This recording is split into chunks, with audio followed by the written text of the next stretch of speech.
Welcome to the Women's Fitness and Health Revolution podcast.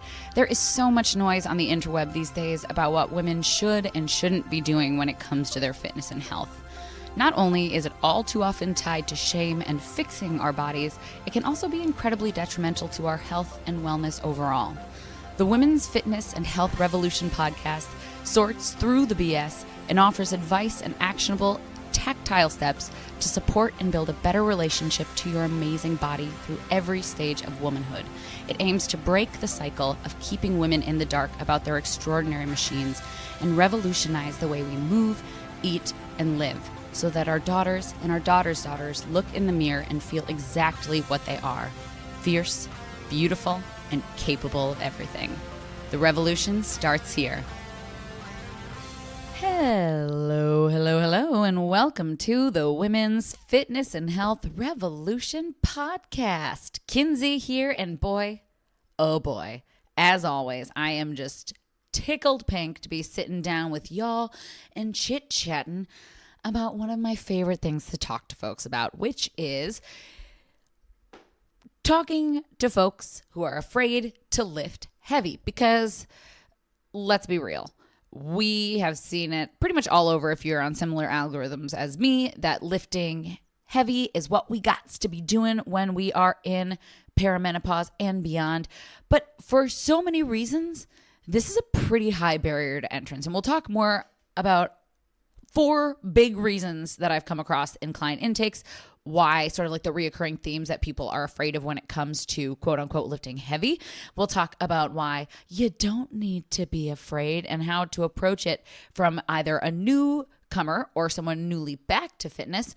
And we'll just get into some sort of the mindset around the particular lifting in general, right? So quick life update, I guess. I had my bachelorette party this weekend and it was delightful. We had a great time. Shout out to my sister. We did a mud run. I'm really proud of my friends. Half of them who came were like, I will never do an obstacle course. And it turns out they did, and they killed it. I know I've talked about obstacle courses on the show before. I love them. A, I think they're wonderful community builders. B, I think they're just a super fun goal to train for that has nothing to do with our body's appearance and everything to do with our body's ability. And 3, I just find did I say ABC? AB3? AB3. The last one is, it's just so empowering to get to the end of the race. And every time that I do one, especially when I do one with people who are newer to the world of obstacle courses, nothing brings me more joy than watching them across the finish line. It's kind of like when you get a client who is certain going into training that they will never, quote unquote, lift heavy, and then you watch them lift weights that they never realized they would, never thought they'd be capable of lifting. And there's a lot of empowerment that comes along with getting stronger. It feels really good and really cool and really empowering to be strong, which on top of all of the physiological and psychological, or neurological rather, and psychological benefits that come with lifting heavy, feeling good is great, right? If we feel like crap all the time, it's hard to really feel productive in our day-to-day life. How we move through the world, how we perceive the world, the lens that we see the world through, whether it has to do with exercise or not, really dictates how we show up in our lives. So just the more positivity, the better. Not toxic positivity, but those little choices that we make each and every day to take care of our beautiful machines. So bachelorette party, total success, lots of unicorns, lots of rainbows, pretty much everything you'd expect if you know anything about me. Little, as I've been called in the past, over the top, but guess what? That's just who she is, and I'm happy to be here. All right, team, that's enough of life updates for now, because I do want to really dive in and talk about today's topic. So let's get popping. There are a lot of reasons that folks may be hesitant to lift heavy. And today we're going to talk about 4 of them and sort of unravel why maybe we don't have to be so afraid of the more common reasons that I've heard, like I said, in the past with consultations, why people have said they were afraid of starting to lift heavy. Now, if you spend any time on the Paragram, which is Instagram for perimenopause, and I am coining this phrase unless I find a better one, because TBH, I didn't really spend too much time workshopping it or anything. I'm sure that shocks you to your core, but the point is, if you've spent any time on the paragram, you've no doubt seen that healthy aging is often synonymous in the fitness world with what so often gets thrown out as lifting heavy shiz. And I am not going to disagree that eventually we should be lifting heavier and heavier shiz, ideally. However, all of those posts generally come with a video looking like a baddie, or of a woman looking like a baddie. She's ripping a barbell off the floor, squatting 2 times her body weight. And I admit that I myself have been known to post a video or two of those same kind of lifts because I'm super proud of it. Because let's be real, like I said, nothing really hits quite like nailing a 400-pound hip thrust. I've done it once. It was the most magical day, and I'm totally fine if I never do it again, but still, I, like all the women that we see in those videos, have been doing this for a while, right? My very first day at the gym, I didn't just go get underneath the barbell, throw on 400 pounds, and bang it out, right? Like I said, that's only been once. Even now that I work that into my program, I still haven't gotten back to 400 pounds, and that's after having hit it, right? So for one, heavy is going to vary based on a lot of different factors. Sometimes it is based on how we feel when we wake up. Sometimes it's based on how we're rehabbing injuries. Sometimes it's based on where we are. Well, always it's based on where we are in our journey. So heavy is relative in terms of where you are in your fitness journey. In terms of the day-to-day, heavy is relative. So the point is, I love using Instagram for motivation. I think it's a very powerful tool to see women doing things that are aspirational. And for that sake, view on, my friends. However, if you look at those posts and actually just feel like really intimidated, or use them as opportunities to compare and despair, or if you look at them and go, well, that could never be me, it isn't a bad idea to unfollow things temporarily, right? Because again, if we're able to look at it and go, those people have been doing it for a while, so it makes sense. That's where she's at in her journey. I'm at my place in my journey, and both these things are fine. That's great. But we are not in the game of tearing ourselves down, and we're certainly not in the game of looking for reasons to not lift weights. Even Train with Joan, who is a true hero, definitely recommend checking her out. She's been training for 8 years now. She started at age 70, by the way, and is just the coolest. It's really, I like to look up her like before and after. Like, she wasn't someone who was super fit her whole life and then got fit. She started at 70 and now is just an incredibly strong, amazing woman. Again, 10 out of 10 recommend to follow, because it's a reminder that it literally never is too late to start with lifting weights. But again, in the context of her timeline, she's been doing it for 8 years now. So don't, if you're new or newly back, compare what she's doing right now to where you think you should be, because it's not the same point of the journey. Everyone's bodies are different. Everybody's journeys are different. Point is, to get to the level of heavy schnit, we are lifting correctly and safely. We got to start at the beginning, right? And this is where, personally, I have found that the good old perigram has come to fail us yet again. At least in my sphere of the interwebs, I see a lot of those super heavy lifts. And then on the other side, I see a lot of super cardio-focused circus training that involves circuit kind of circus training that involves a lot of really cool-looking combos that really have nothing to do with muscle build, right? Check out the episode that I did recently on the 4 types of exercise and only one builds muscle. That's going to fall into sort of more of that endurance range where like you're seeing these cool things like a single leg squat, thrust, or overhead, whatever, shoulder press. And you're like, it looks really dope. They're balancing on a Bosu. And like, yeah, it is cool. It is very cool that they're doing that. But for example, when it comes to building muscle, if we're doing any kind of squat thruster, our limiting factor there is going to be the shoulders. So we're not even able to load enough weight to stimulate the muscles of the leg to get stronger or to certainly build muscle. So there's a time and a place in terms of like, that's a great endurance exercise if we're putting it into a circuit. But if we're relying on that to build muscle, we are going to be disappointed.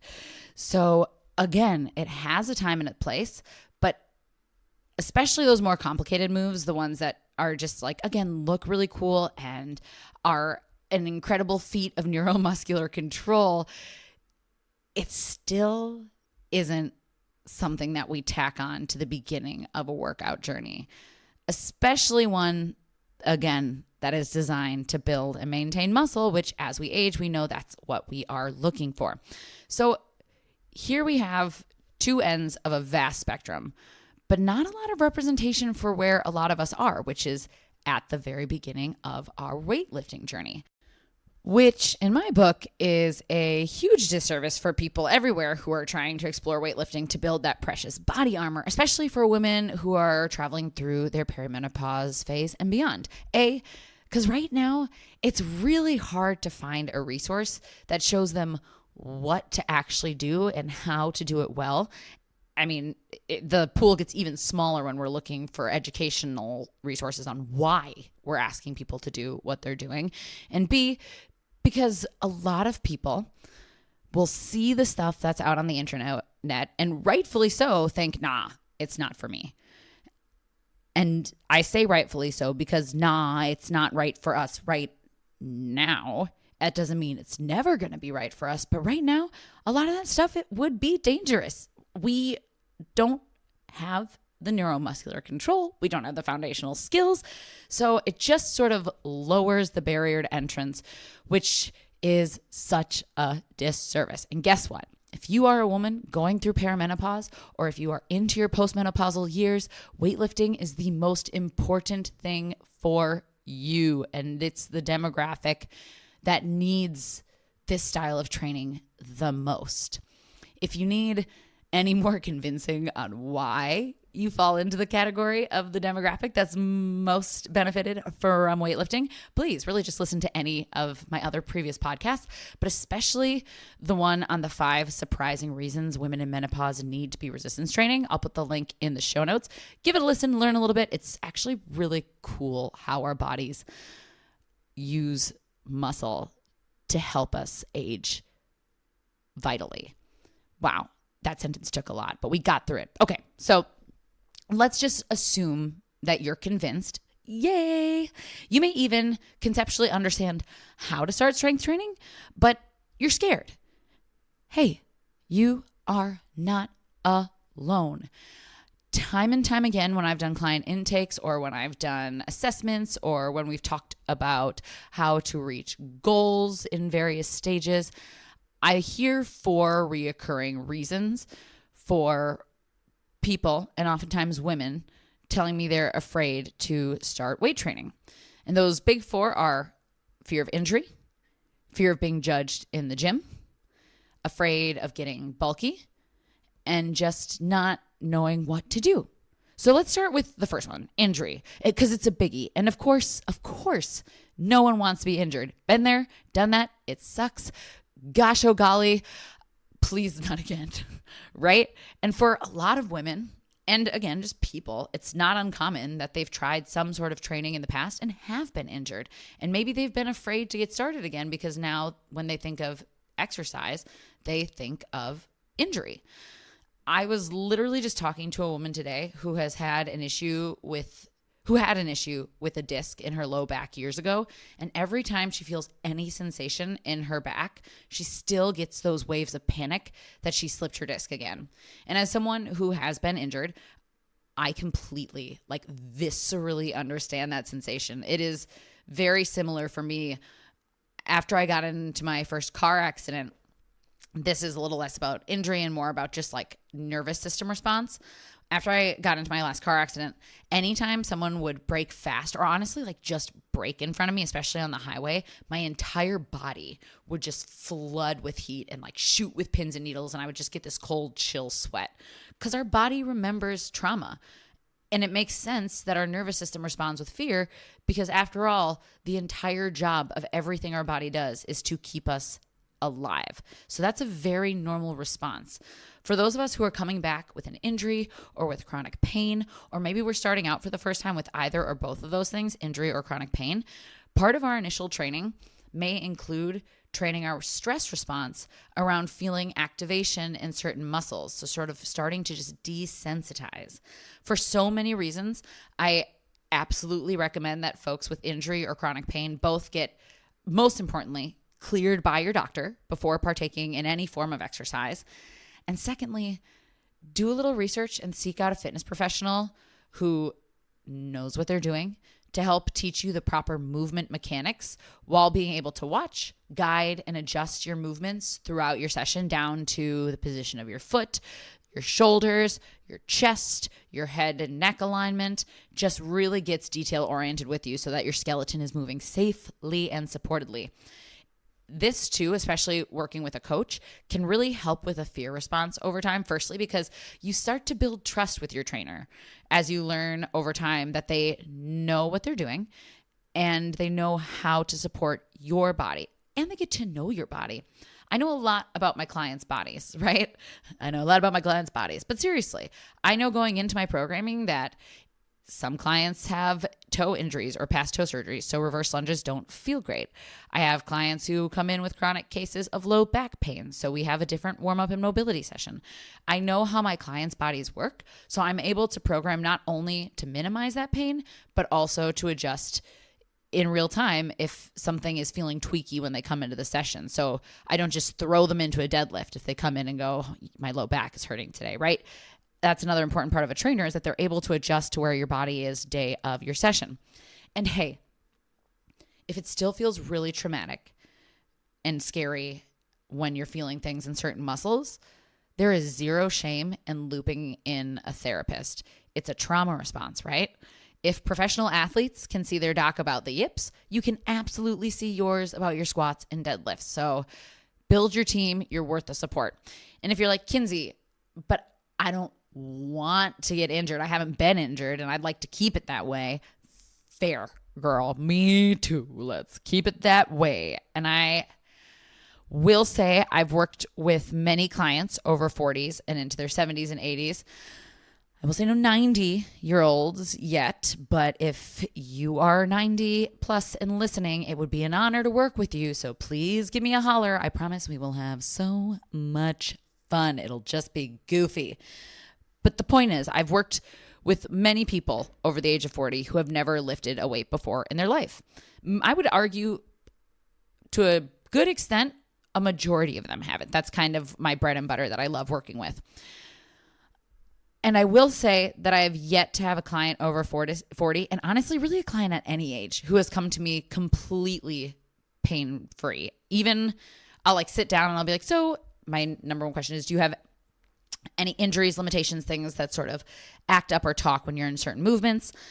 And a lot of times they'll go, no injuries, no pain. And I go, great. So no knee, no low back. And they go, oh, well, obviously like my low back hurts. And that goes for like my 20-year-olds too, right? Because our day-to-day is just significantly more sedentary. So we're sitting in over and underactive positions all day long. The point is, almost everyone that I've worked with has come in with some sort of non-sport related pain or annoyance. It doesn't have to be full-blown pain, but like a low back is tight, or my hamstrings are tight, or my shoulders. The most common ones that I usually hear are the knees, the low back, the shoulders, and the neck. But we've had everything, right? Elbows, ankles, all the things. I've also worked with a fair amount of folks who have osteopenia and osteoporosis. And again, if you fall into this category, you definitely need to be cleared by your doctor first. But the cool thing is that safe resistance training can actually be one of the best implementations a person can include to combat bone loss and to even rebuild and restructure bones, as well as strengthen and retrain their posture. Rightfully so, these clients have been super nervous about moving weights because they don't want to exacerbate their pain point or break a bone. And here's the cool thing. That when done consistently and correctly over time, the benefits I mentioned will come to fruition, especially around the bone restructuring. But weightlifting can actually serve to lengthen overactive muscles, strengthen underactive muscles, and in that process can lead to minimizing pain by correcting the muscle imbalances that pull our skeleton out of alignment and cause discomfort and pain. So I actually had a client who came to me a few years ago in chronic pain. She was in her early 30s, and for her entire life, her low back has been giving her issues to the point where doctors like, I don't know, I guess this is just who you are now. She felt like she had literally done everything she could. She had done all the yoga. She'd gone all to the PT, thought and felt like she was just kind of at the end of her rope. She felt like she had tried everything and had never found anything that had lasting relief. But she had never strength trained. After just 3 months of working together, she wrote me one day and said, "This is the first time in my life I've been consistent with exercise, and I owe it all to your skill, present, and commitment to process. I always brag about how knowledgeable you are about the body and how you strategically strengthen my body to help me hit all my goals. Thanks to our workouts, not only am I checking myself out in the mirror lately in the healthiest way possible, I am also now so excited by how strong and healthy I feel. My posture is better, my back pain is finally diminishing, and I honestly just feel happier as a person." Literal tears. This was unprompted, and it just like made my whole day, and I took a screenshot because this is what it's about, baby. And the coolest part of it, besides her just showing up for herself, which is the coolest part, is that this didn't take her hours of her week to get to. She and I were meeting 2 times a week for 30 minutes at a time. And in just 3 months, for the first time in her life, she was starting to feel relief with her back pain. And it wasn't crazy heavy lifting that got her there, right? I wasn't like, well, you got back pain? I'll tell you what, I got you a 300-pound deadlift and some 90-pound overhead presses. Let's freaking work. No. We absolutely started with foundations with her balance endurance. We worked on correcting overactive muscles. We built up her low core strength. We strengthened her pelvic floor. We built her foundation. This is a huge, I would argue maybe almost the entire reason that I went back to in-person training with Fit After 40 small group personal training. There are a million workout programs on the internet. I've created them, but I have yet to find one, other than the ones that I've created, that are directed to beginners. But even the ones I built, when it's a DIY, the workout you run through may provide what you need, but it doesn't provide you with an initial movement assessment, which will help find your muscle imbalances and which muscles need to be activated. And it doesn't personalize the workout to your body to get you moving better and stronger. And it can't adjust you while you're doing it. So I love that these programs are online as options for after a foundational program. Only a trainer or someone with experience of helping basically reconstruct our movement patterns can be the person to do this. Just like a piano teacher is the person you go to learn piano. So for those of you who know you need to get stronger but are afraid to hurt yourself, I got you. And so does any trainer who's worth their salt. So if I'm not the one, totally feel it. Find someone in your area. They're amazing. Remember, you don't have to stay with them forever, but if they can help you build your foundation, and a good trainer will not only teach you how to move, they'll teach you what to do forever and ever so you can continue progressing for your lifetime. But this being said too, I really wouldn't recommend starting off with a trainer who has to focus on more than 6 bodies at a time. And honestly, it takes a seasoned trainer to do that. Like, that's my upper limit of being able to give really good, solid foundational adjustments. So there is a little bit of research to do first. You're going to want to be able to get into a container where you can get constant attention to your form. That's really the big thing, especially in your first month. You want someone who is literally just in there, like sculpting your body, shifting your feet a quarter inch, rolling your shoulders back, externally rotating your palm when you're in a chest fly, right? They're in there helping you repattern your body over and over again so that you start to do it on your own. And that is exactly what Fit After 40 small group personal training is. It's built as a 3-month program. In person, it rolls into a month after that. But the 3 months gives us enough time to build your foundation, teach you how to move safely enough and well enough to move on your own for as long as you want after those 3 months are done. And don't worry, like I said, if you want to stick around after those 3 months, I got you. We'll just continue to progress with your individualized programming. If this sounds like something you're even vaguely interested in, or if it's going to be a good template to sort of like use to learn how to explore in your own area, like to Google trainers and what to look for, jump on the commitment-free waitlist. It's going to be in the show notes. Like I said, A, you're going to get a ton of good info in the meantime. B, you will get some early bird action bonuses that will just be extra icing on the top of you taking care of your body. And C, even if you're like, Kinsey, you're not really my vibe, but this strength training is, Herd Girl, I love this for you. Use my copy to search for similar copy in the trainers around you. So you're really finding a trainer who's working on these things. So, I love trainers. But what if you're like, I'm really not into that right now? Totally fine. Your body, your rules. I'd rather have you moving than not, right? So if you're itching to get started now, but you don't have a coach and you're not really sure if you want to invest in one, come to me and I'll tell you why. But I hear you. My best pieces of advice for the first 4 to 6 weeks of your training: start body weight. Start with lighter weights on things like chest presses and shoulder presses so that you can really nail your form. And if you have a gym, you can use machines. Those are a really great way to strengthen, add a little bit more load without having to worry too much about those multi-joint compound movements. Your goal right now is to train your body to move correctly. I did a whole podcast actually on how to work on your form without a coach, so that I'll drop in the show notes as well. Your goals: how to train your body to move correctly, how to work for longer periods of time so you're building endurance with great form before you tack on weight. You're working to improve your mobility, and you're working to improve your balance. So those are kind of the 4 foundations in your first 4 to 6 weeks. Moving correctly, form; working for longer periods of time, so basically training your muscles to work with endurance; improve your mobility; and improve your balance. But Kinsey, I just listened to that podcast you had where you said we had to do 3 to 5 rounds of 8 to 12 reps with 30 to 60 second rests with heavy weights. First of all, thank you so much for listening. You shouldn't have. No, I'm really glad you did. Please keep listening. And yeah, I do stand by that. Eventually, right? That's that hypertrophy training. But that is not where we drop into this journey.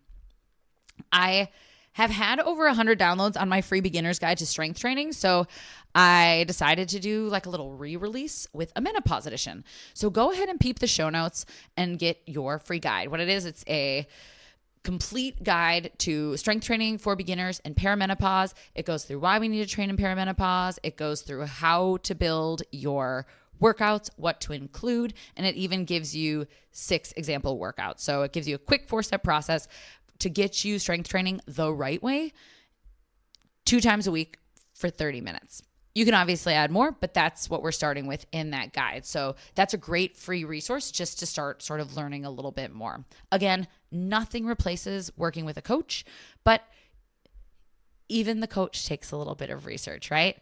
That same client that I mentioned before with the back pain who worked so hard early on just reached out within the past week, actually, to ask if we could start training online again, because she has been working one-on-one with a Pilates instructor for the last 2 years since I moved, and she has now sustained 5 new injuries, including the reintroduction of the low back pain, which unfortunately, just what we train is what stays. So if a trainer is either giving you cookie cutter workouts that don't support your body and isn't adjusting your form to move correctly, if they aren't listening or modifying exercises for your injuries, if they don't know why you're doing what you're doing, if they work out with you, if they check out or are like on their phone while you're moving, if they're not adjusting your form, huge red flag. Or also on the other side, if they're not making it harder, right? It could go either way. But if they're not tuned into you, they're the wrong coach. It is the whole reason. I cannot state it enough. Tiny little adjustments, and sometimes big adjustments. Adjusting your feet, making sure your knees are tracking over your toes, dropping shoulders away from ears, bracing through your core, engaging pelvic floor, breathing. If they're not adding these little cues, especially early on, just find a new trainer. Just find a new trainer. It is crazy to me that some of the most expensive trainers are some of the most checked out trainers. You know what? I'm going to pull back because I don't want to throw any shade, but the point is I want you moving well for your lifetime. So do your research so that you get a coach who is worthy of your time. And don't be afraid to fire your coach, right? You're paying them. So if you're not getting what you need, ask for it. You have the permission to ask. And if they don't provide it, that's okay. They're just not the trainer for you. There's someone else who would love working with them, and it's all going to be okay. And hey, hop on the waitlist for our online and IRL cohort of Fit After 40 small group personal training. It starts in November. And my favorite part about doing small group is it is literally half the price of a personal training session. So you can do it more consistently and you still get all of the benefits of a coach you get all my attention. Anywho, the takeaway from this is to do our darndest to avoid injury, which is that fear. The gold standard is finding a trainer who trains your body, or at least allow yourself, if you're training on your own, to start at the very beginning, lean into those strong foundations, and take your rest days. And I'm just going to throw this out here. I go over it in the podcast on how to train without a trainer, but one really good way to start training form if you don't have a coach is to film yourself. I've talked about this a lot, but it really is a clutch tip. And if you're uncomfortable, like if you're going to the gym and you're not really comfortable doing it there, just set up your camera at home, pop your camera on your desk, your phone, turn it on, and do a couple squats or deadlifts, just hinges, and see maybe where your alignment is a little off. So that can be a really good way just to create mind-body connection to see what's going on in your body. Because a lot of times we feel like we're doing the right thing, and then we see the way we're moving and we're like, oh, snap, my back is rounded, or my heels are coming off the ground, or I'm hooking in my low back. So it just gives you a little bit more awareness. Okay, that's going to be our longest one because a lot of what we talked about is beneficial for the next 3 points. So another big fear, and this one is huge. Man, this one is huge. I've heard it ever since I got into fitness. A person comes to me, but they want to start weightlifting. They have a goal, but they're afraid they're going to be judged at the gym. And honestly, same. Even though I know better now, there are still gyms that I walk into and I'm like, everybody's looking at me. I just started Muay Thai and I'm not great at it. I'm doing it for fun. I really enjoy banging things up, but I'm brand spanking new. In the first couple of classes, when I went without margarita definition, I didn't have a partner and I had to part with someone else. And I was just so shy. I was like, everyone's going to judge me. Everyone's going to be like mad. They have to be my partner. And I was like, you know what? What do I tell all of my clients? And I'll tell you, I tell it every client who shares this with me. And the truth is so simple. I find it repeated over and over again. Everyone at the gym is only focused on one person, and that is themselves. And that's great. They should be focused on themselves, right? That's how we keep our form well. Muay Thai, there's a little bit more working in, but I found, again, practice what I preach. My talk through with that one is I go to a fundamentals class. So anyone who's partnering with me is expecting me to be a fundamentals partner. And that is great. I'm there because I am a beginner. That being said, it is easier said than done. I can tell myself a million times that nobody's watching me. And then all of a sudden I'm like, I'm on display. And sometimes it's great and really motivating. And sometimes I'm like, I should just leave. But it just takes practice, being courageous and slowly proving to yourself that everything is okay. Just like training our muscles to activate and relearning to feel safe around a trauma response, it may just take time to feel more comfortable going to the gym. A pretty good rule of thumb, don't expect anything in life to really happen quick, right? Don't expect results to happen quick. Don't expect yourself to change drastically quickly. We've been the way we've been for a really long time. So it makes sense that to rewrite an old pattern, to retrain our muscles, to retrain our train of thought, it's going to take time. And that's great. That's why at the end of the day, again, any good coach will tell you it all comes down to consistency. And in this case, it just is consistently showing up to realize that you're safe, to that nobody gives an H what you're doing, and pay attention to what you're paying attention to, because chances are we're mostly focused on ourselves too. One thing that has really helped me personally with worrying about what others think is a TED Talk that a friend showed me just a few weeks ago about a man who went out of his way to get rejected 100 days in a row to desensitize himself to hearing the word no and learn how to eventually embrace becoming a successful entrepreneur. I put it in the show notes and it's only 15 minutes. It is incredibly inspiring and he is supremely adorable. But we can really be our biggest roadblock to a healthier self. That self-talk can get in our way and sabotage us time and time again. So this is a great time to start paying attention to what's coming up. And there's no shame. Again, this is literally one of the most common fears around getting started with fitness across the board. Every person of every age, of every level, there's been, I would argue like 90% of people I've sat down with. It's another huge reason that I felt so compelled to start a studio Fit After 40 so that it could create an environment when we eventually get our brick and mortar space, fingers crossed 2026, where women feel comfortable and surrounded by peers. Because it is kind of wild to roll in and be like, great, I am the oldest person in the gym and I don't know what I'm doing. Fit After 40, everyone you're around is 40 plus and we're working on the same things. And my goal for you is to make you feel confident and enough in your body and know what you're doing enough and why you're doing it, that if you want to go to a gym on your own, you will walk in there and not think twice, right? Eventually, we'll have to make our way into a gym. Even if we start at home, which is totally doable in the first 3 to 6 months, we'll have to go into a gym just to have access to higher weights unless we have the means to invest in a really sick home gym.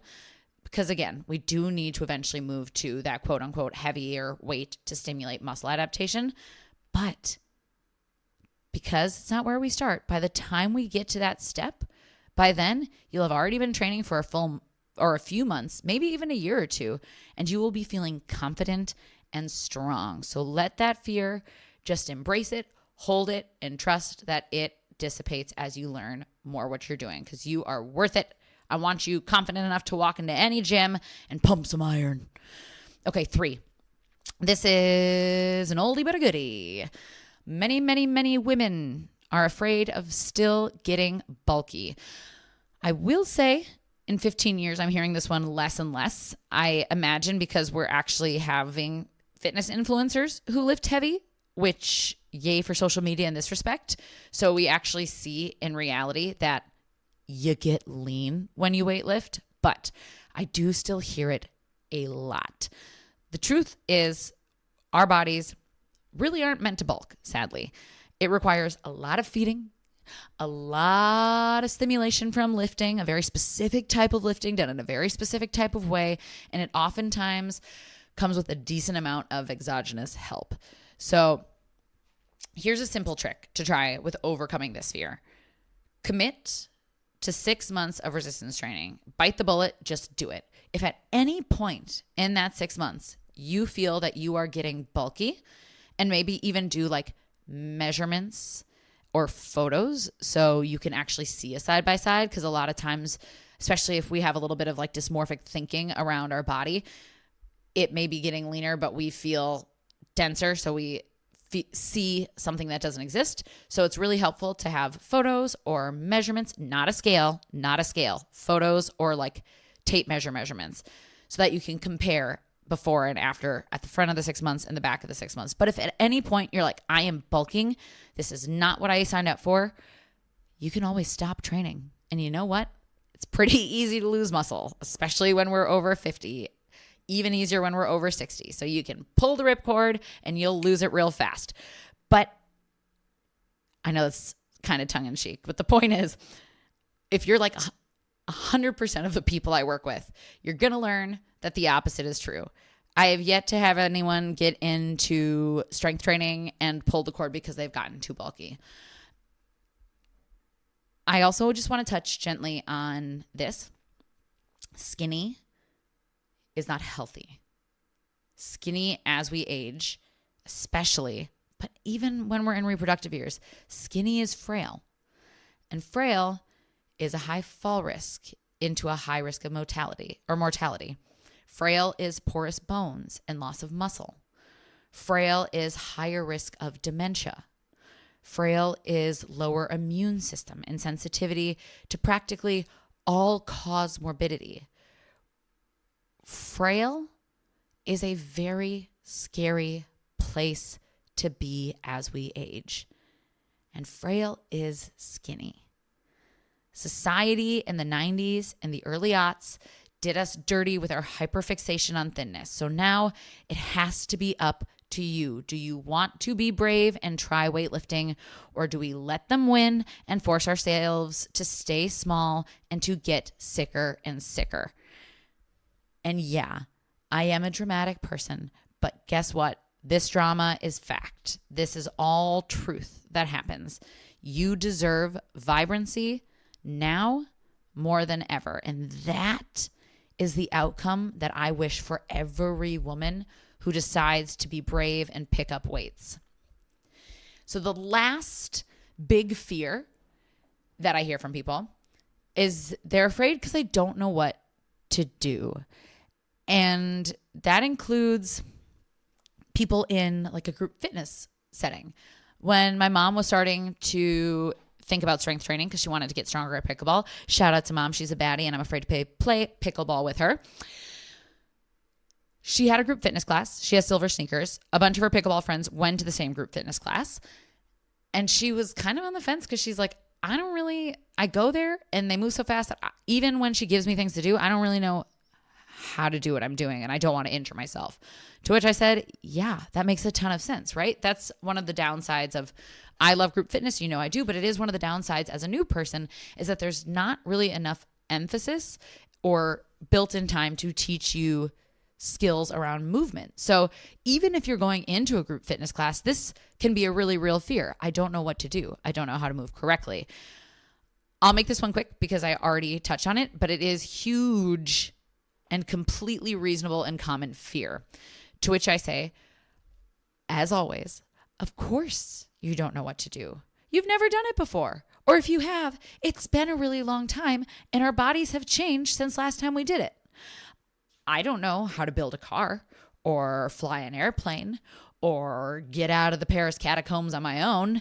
That is now both a new fear unlocked for me and also a weird fascination. So just color me a cataphile in training. Anyway, look up cataphile videos. They're really fun. So if we never did anything we didn't know how to do, we'd never do anything. Again, if we never did anything we didn't know how to do, we'd never do anything. We'd never have a kid. We'd never go to school. We'd never start a career. We'd never play pickleball, right? We start everything in life from knowing nothing. Maybe we've seen other people do it, but before we saw that, we knew nothing. And going into it, we haven't experienced it. Embrace being a beginner. This is an amazing part of the journey. You are reaping all of the amazing newbie gains. You are getting your energy back. You are helping to clean up your brain fog. You are feeling amazing in your own skin. You are walking upstairs without having to catch your breath. You are feeling confident and proud of yourself. That's one of my favorite things when I ask clients how they feel after sessions and they go, well, I feel dead, but I feel really proud of myself. Little moments of pride are ways that we can tear down years of self-esteem issues, right? That's a beautiful way, doing things that we can be proud of. This is a tangent, but that can be done anywhere, right? We can be proud of showing up and taking care of ourselves. We can be proud of how we respond to something. Maybe we're really mad, but instead we choose to pause. We can be really proud of standing up for someone we love. We can be really proud of nutritional choices that support us. We can be really proud of putting our phone away an hour early before bed so that we could wind down for the night. There are so many opportunities in your day. You can be proud of yourself for taking time to listen to this podcast and try to get a little bit stronger, to make ourselves a little bit heavier. There's lots of opportunities to be proud. And I challenge you today to find 3 things or more that you are proud of yourself for. Back to this. I promise you that this is where magic starts to happen. And remember, it doesn't happen because we're lifting those heavy weights. Heavy weights will come later. When you and your foundation are ready, they will come. With the right beginning, when your time does come to lift those heavy weights, I promise you will know exactly what you are doing. Whatever fear you are feeling right now heading into this podcast around lifting heavy weights, that's gone by the time we get to that stage because we took all the right steps leading up to it. So whatever you need to do for yourself, get a coach, hop on the Fit After 40 waitlist, download the free guide to strength training in menopause. Just get curious. Start by learning. Start by building consistency. Start by enjoying the process. All right, there we have it, my friends. Another episode I thought I'd do short, but just didn't quite slice it. If you are afraid of lifting heavy shiznat, good news. You don't have to live heavy shiznat today or tomorrow or even in the next year if you don't wanna. So if we're doing it Sound of Music style and starting at the very beginning, it's a very good place to start. When you read, you begin with ABC. When you squat, you begin with toe, ankle, knee. You're welcome. Dang. I honestly think I'm onto something. So please feel free to stay tuned for Strength Training for Beginners, the musical, or Sound of Strength Training for Beginners. I'm going to keep workshopping that. Point is coming to theaters near you. Anywho, if you are a few months to a few years into your journey and you are wondering, okay, I've got my foundation built. How heavy should I be going? I got you on that one too. Go ahead and pop to the show notes and check out an episode that we did on what does it mean to lift heavy. And in the meantime, I will remind you yet again, over and over and over and over and over again, you are never, ever, ever too late to begin taking care of yourself. And that includes strength training. We live in a very cool time where fitness is shifting. The paradigm is moving away from people who are already fit to everybody. It seems like the world is finally waking up that our health is dependent on building muscle and building movement into our life. And that includes you and your beautiful body and life. And hey, if you're still afraid, like I said, it's going to take time. It's going to take exposure therapy learning time and time again that it's not so scary. And feel free, as always, to hit me up on email at kinsey@fitafter40.info or on Instagram, kinsey.does.the.fitness.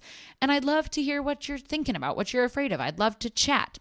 It's a very real feeling. And again, our brains are our biggest barrier to entry a lot of times when it comes to fitness. And the great news is you never have to navigate it alone. For now, once this podcast is over, your homework assignment is to take one step towards starting strength training. So that could be Googling coaches in your area. That could be jumping on the Fit After 40 waitlist. That could be downloading the free Strength Training for Beginner Menopause Edition. Just do something that gets you excited and maybe just like a little afraid. And don't forget, find 3 moments to be super proud of yourself. You have 2 homework assignments this week because it turns out we can't beat our fear unless we walk through it and we face it. You have done it before. You've lived life. You've walked through fear. You've come out the other side. And I guarantee it that you are stronger for it. And right now you can and you will do it again. You and your bodies are so stinking worth it. Until next time, my beautiful friends, hit me up. Let me know what you got out of this episode. Let me know if you have any questions that you want to be covered. Please, please, please take a couple seconds to like, share, review this podcast. Lovingly, I ask if it's under 5 stars. Maybe don't leave a review and just find another podcast, right? There's a lot of podcasts out there. So if you do love this podcast, please like and review. If you don't, namaste. I hope you find something that touches your heart in a different way. But the point is, those reviews mean a lot to me, and they mean a lot to getting this podcast in the ears of women all over the world, quite literally. I am cheering you on. Here's to another beautiful week of taking care of ourselves. Ah, freaking roo!